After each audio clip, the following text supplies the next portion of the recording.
ஆனால் இன்னைக்கு இராணுவத்தை பொறுத்தவரை சூப்பர் அனுவேஷன் ஒரு பணியில் சேர்ந்து சூப்பர் அனுவேஷன் ஆகியிருக்கிறவங்க அதன் பிறகு டாக்ஸ் கட்டுறாங்க, வருமான வரி கட்டுறாங்க.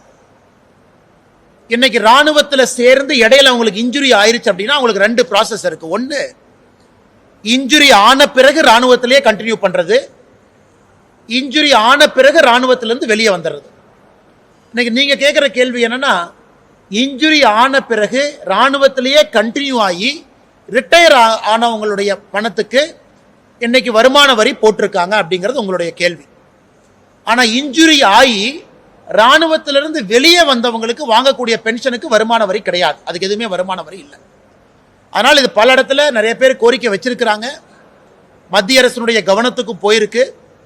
மத்திய அரசு எல்லாத்தையும் பார்த்துட்டு தான் ஒரு முடிவு எடுத்திருக்கிறாங்க. ஏன்னா ராணுவத்தை பொறுத்த வரைக்கும் வெல்ஃபேர் அசோசியேஷன் நிறைய இருக்கு. அவளுடைய பிரச்சனையை எப்பொழுதுமே மத்திய அரசு காது கொடுத்து அதிக முக்கியத்துவம் கொடுத்து கேட்பாங்க.